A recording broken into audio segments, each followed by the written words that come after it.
ராமநாதபுரம் மாவட்டம் கமுதியில் மிதமின்றிய மதுபோதையில் இளைஞர் ஓட்டி வந்த கார் சாலையில் தாறுமாறாக சென்று சாலையோரம் இருந்த வாகனங்கள் மீது இடித்து தள்ளிக்கொண்டு கடைகள் மீது மோதி பழக்கடையை இடித்துக் கொண்டு சென்ற சம்பவம் அதிர்ச்சி ஏற்படுத்தியுள்ளது. அது தொடர்பான காட்சிகளை பார்க்கலாம்.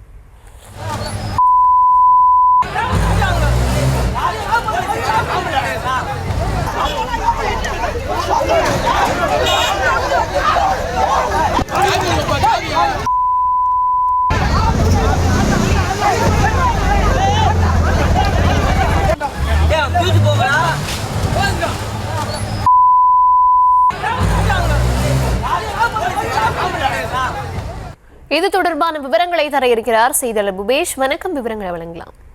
வணக்கம். ராமநாதபுரம் மாவட்டம் கமுதி அடுத்த குண்டாறு பகுதியில அரசு மதுபான கடை ஒன்று செயல்பட்டு வருகிறது.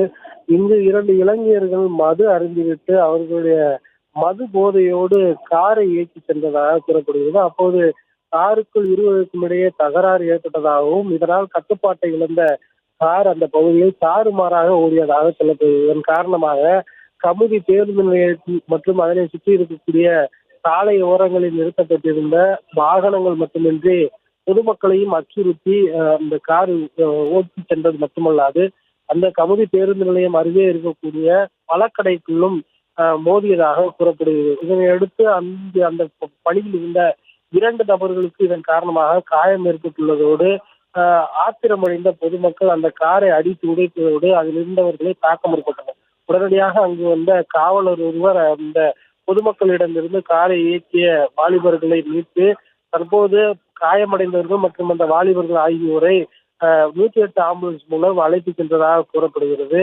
மது போதையில் இளைஞர்கள் ஓட்டி வந்த கார் தாறுமாறாக சென்று வாகனங்கள் மற்றும் பொதுமக்களை இடித்ததோடு பழக்கடைக்குள் புகுந்ததால் பொதுமக்கள் ஆத்திரமடைந்து தாக்கிய சம்பவமானது அந்த பகுதியில் பெரும் பரபரப்பை ஏற்படுத்தியுள்ளது.